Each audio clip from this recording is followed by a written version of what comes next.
Hello everyone, welcome to the new biology class.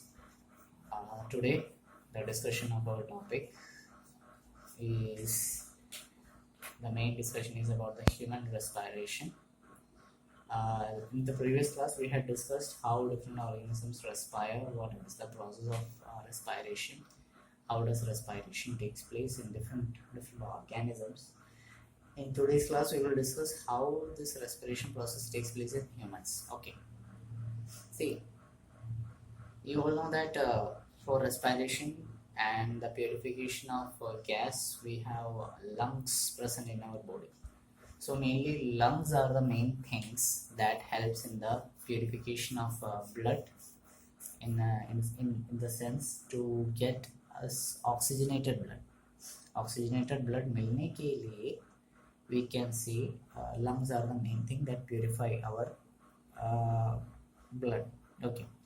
Human respiration की बात की जाए, ह्यूमन रेस्पायरेशन एक तरफ से हमारे ह्यूमन बींग्स के लिए इसमें सबसे ज़्यादा यूज़ किया जाने वाला एक ऐसा रेस्पायरेशन होता है जहाँ पर हम सांस नॉस्ट्रल से लेते हैं. Mainly through nostrils the air is been taken. Nostrils की अगर बात की जाए, नॉस्ट्रल्स में हेयर जैसे हेयर मौजूद है और साथ साथ म्यूकस जैसे पदार्थ मौजूद रहते हैं.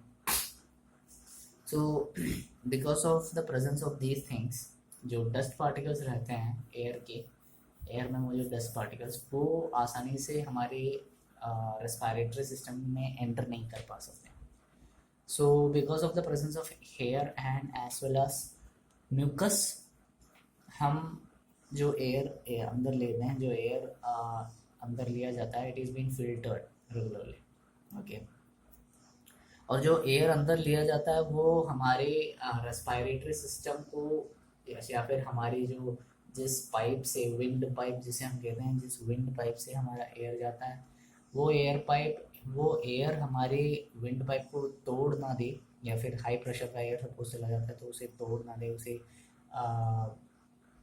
कोई प्रॉब्लम ना क्रिएट करें. There are some muscle tissues which are known as actually cartilage. So some rings of cartilage are actually present in our throat, हमारे गले में मौजूद रहता है. एंड ये जो मौजूद रहते हैं गले में, कार्टिलेज जैसे शेप, जैसे स्ट्रक्चर, ये आप छू कर भी देख सकते हो आपके गले में. जो बाहर की तरफ निकले हुए स्ट्रक्चर्स दिख रहे हैं आपको गले पर, वो चीज़ होते हैं रिंग जैसे स्ट्रक्चर, कार्टिलेज होते हैं वो. एक्चुअली वो हमारे एयर को, अंदर जाने वाली एयर को, हमारे जो लंग्स के अंदर जाता है जो एयर, उसको मतलब एक तरफ से डिस्ट्रॉय ना करने में हेल्प करता है एक तरफ से. ओके. अब लंग्स के अंदर जब एयर चला जाता है तब क्या होता है? अब लंग्स के अंदर तो एयर चला गया, जो भी एयर जाना था वो लंग्स के अंदर चला गया, लेकिन लंग्स के अंदर ही अंदर बहुत छोटे छोटे ट्यूब जैसे स्ट्रक्चर्स मौजूद रहते हैं, जहाँ पर एयर की मूवमेंट जहाँ पर आके एंड हो जाती है. And that balloon-like, small tube-like structures are known as alveoli. Alveoli के नाम से जाना जाता है. alveoli की खासियत, वो गैस एक्सचेंज में बहुत ज़्यादा मदद करने वाला एक ट्यूब balloon-like structure होता है, and it has many blood vessels present in it. इसके अंदर की जो स्ट्रक्चर है, balloon जैसे स्ट्रक्चर है, उसमें बहुत सारे ब्लड वेसल्स मौजूद रहते हैं, जिस वजह से वो गैस एक्सचेंजेस में हेल्प करने में भी एक हद तक सिग्निफिकेंट रहता है. Okay.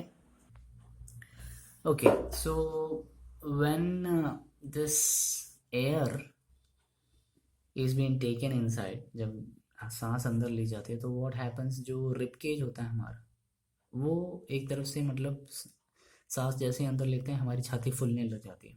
It's because of the rib cage, and that is happening because the diaphragm, जो हमारे रेस्पिरेटरी सिस्टम का एक हिस्सा है, जो हमारे अपर रेस्पिरेटरी सिस्टम है, उसे डाइजेस्टिव सिस्टम से एक तरह से अलग भी कर देता है और हमारे रेस्पिरेशन में मदद भी करता है. ये डायफ्राम एक तरह से फ्लैट हो जाता है. तो जैसे ही हमारी रिब केज एकदम फुल जाती है, लिफ्ट हो जाती है, एक लिफ्ट मिल जाता है उसे, एक अपलिफ्ट मिल जाता है, हमारी एल्वेओलाई पूरी तरह से एयर से भर जाता है. ओके. जैसे ही एल्वेओलाई पूरी एयर से भर गया, वो जो एयर जो भरा हुआ रहता है वो एक्चुअली हमारे शरीर में मौजूद डिफरेंट डिफरेंट पार्ट्स से कार्बन डाइऑक्साइड वगैरह जो रहते हैं वो एल्वियोलाई के अंदर समा जाते हैं. It just gets into the alveoli because we have we have taken in all the air. जैसे ही एयर अंदर चला जाता है कार्बन डाइऑक्साइड जो डिफरेंट सेल्स में होते हैं वो शरीर के अंदर पहुंच जाते हैं. एक तरह से अगर आप सोचो तो डिफ्यूजन प्रोसेस ही हो रहा होगा सेल्स के अंदर, जो आपने 9th क्लास में पढ़ा था. So what happens there, the oxygen whichever is present in the alveoli, it is being transported to all body cells. जो alveoli के अंदर जो ऑक्सीजन आ चुका है बाहर से लिया गया एयर ऑक्सीजन, वो alveoli के द्वारा alveoli में मौजूद ब्लड वेसल्स से होकर हमारे शरीर में मौजूद हर एक सेल्स में चला जाता है. और जैसे ही हम सांस निकालते हैं when we give out the carbon dioxide air, ये प्रोसेस इसका जस्ट उल्टा हो जाता है. राइट, इसका जस्ट उल्टा प्रोसेस हो जाता है. सो अगर एक ब्रीथिंग साइकिल के हिसाब से देखा जाए, what happens in a particular breathing cycle, जो एयर अंदर लिया जाता है, जिस अमाउंट में जो एयर अंदर लिया जाता है उतनी अमाउंट में एयर हम बाहर भी निकाल सकते हैं. Right, we just take in the air and also we just let out the air. So जो एयर बाहर निकाला जाता है, तो कभी कभार ऐसे भी डाउट आ सकता होगा आपके मन में कि एयर बाहर निकाल दिया तो शरीर के अंदर एयर रहता है कि नहीं रहता है. अगर शरीर के अंदर एयर नहीं रहेगा तो सेल्स को ऑक्सीजन कहाँ से मिलेगा, और सेल जो भी जितने भी तरह तरह के सेल हैं उनको प्रोसेस करने में, उनके अपने फंक्शन निभाने में वो कैसे सक्षम रहेंगे, how can they maintain their functions. So actually what happens with the amount of air which is taken out, some amount of air is just left in our body, and वो जो थोड़ा बहुत amount of air रहता है वो हमें थोड़ा time देता है एक्चुअली, जो ऑक्सीजन हमारे शरीर के अंदर ले जा चुका है उसको सेल्स में एब्जॉर्ब कराने में, और कार्बन डाइऑक्साइड जो एल्वियोलाई ने ले लिया है ब्लड से, ब्लड वेसल्स के द्वारा, उसको शरीर से बाहर निकालने के लिए थोड़ा ब्रीथिंग साइकिल में थोड़ा सा गैप रह जाता है. उस छोटे से गैप के अंदर ही अंदर हम इतना सारा प्रोसेस कर बैठते हैं. मतलब ऑक्सीजन अंदर लेना एल्वियोलाई के द्वारा, मतलब कार्बन डाइऑक्साइड अलग अलग सेल से सक करके लेना. जैसे ऑक्सीजन अंदर आ जाता है, ऑक्सीजन को एल्वियोलाई के द्वारा शरीर के डिफरेंट सेल्स तक पहुँच जाता है, और उसी टाइम में कार्बन डाइऑक्साइड को शरीर के अंदर से बाहर निकाल देना. ये कंप्लीट प्रोसेस एक ही झटके के अंदर हो जाता है. ओके, सो अब इतना प्रोसेस तो हो गया.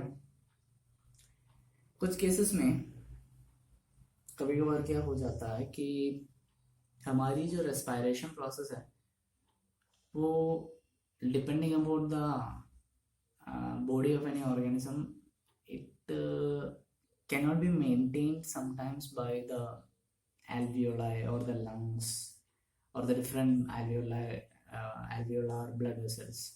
तो कभी कभार ये काफ़ी नहीं रह जाता है, तो उसके लिए क्या होता है, there is being given an assistance by some different type of cells. Okay, क्योंकि कुछ केसेस में क्या होता है कि ऑक्सीजन को डिफरेंट बॉडी पार्ट्स तक पहुंचाना, उसमें डिफ्यूजन प्रेशर वगैरह का भी ध्यान रखना होता है. डिफ्यूजन के बारे में आप जानते हो, हायर कॉन्सेंट्रेशन से लोअर कॉन्सेंट्रेशन की तरफ मटेरियल्स को या सब्सटेंसेस को पास कराना. तो इस केसेस में क्या होता है, स्पेशल टाइप ऑफ हेमोग्लोबिन्स वगैरह का यूज़ किया जाता है. और ये हीमोग्लोबिन क्या होता है, एक्चुअली रेस्पिरेटरी पिगमेंट की तरह काम करता है, जिसका ऑक्सीजन के साथ बहुत ज़्यादा एक अट्रैक्शन रहता है. क्योंकि हीमोग्लोबिन की सबसे बड़ी खासियत, ये जो रेस्पिरेटरी पिगमेंट है उसकी सबसे बड़ी खासियत ये है कि इट कैन एब्जॉर्ब ऑक्सीजन. और जैसे ही वो ऑक्सीजन को एब्जॉर्ब कर लेता है, उस एब्जॉर्ब किए गए ऑक्सीजन को वो डिफरेंट पार्ट्स तक पहुंचाने में उसे ज़्यादा प्रॉब्लम नहीं होता, वो आसानी से पहुंचा देता है. ओके, सो यहाँ पर भी वही केस होता है. रेस्पिरेटरी पिगमेंट एक्चुअली करता क्या है, वो ऑक्सीजन को ले लेता है लंग्स तक, जो भी एयर के अंदर जो ऑक्सीजन मौजूद रहता है, it just takes that oxygen from the air, and उसी ऑक्सीजन को उन टिश्यूज तक पहुंचा देता है जहां जहां पर इसकी कमी रहती है. Wherever the oxygen is less or wherever the scarcity of oxygen is occurred, it just takes that oxygen into that specific parts. जैसे फॉर एग्जांपल हमारे जॉइंट्स तक, या फिर हमारे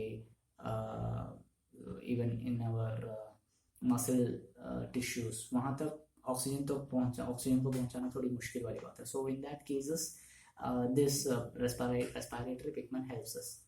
एंड जैसे ही कार्बन डाइऑक्साइड को निकालने की एक प्रोसेस रहती है, उस प्रोसेस को पहुंचने से पहले ही oxygen is being taken to different parts of our body. Okay, and this is what happens in a respiratory system, where air respiration is mainly done with the help of alveoli. Diagram एक छोटा सा इसका 6.9 वो आप जरूर बना लीजिएगा. और इसमें एक छोटी सी बात भी रह गई थी कार्बन डाइऑक्साइड के बारे में. अगर देखा जाए, कार्बन डाइऑक्साइड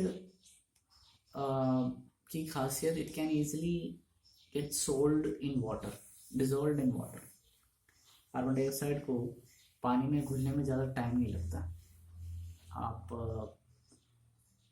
आपने सोचा होगा कि जो सॉफ्ट ड्रिंक्स वगैरह आप पीते हो, पेप्सी, कोका कोला, जो एरेटेड ड्रिंक्स रहते हैं जिसमें एयर भरा हुआ रहता है, उसमें एक्चुअली कार्बन डाइऑक्साइड युक्त गैस मौजूद है. So what happens is carbon dioxide at that process is easily soluble. उसमें ऑक्सीजन मिलाने के भी कंपैरिजन में आप कार्बन डाइऑक्साइड मिला सकते हैं.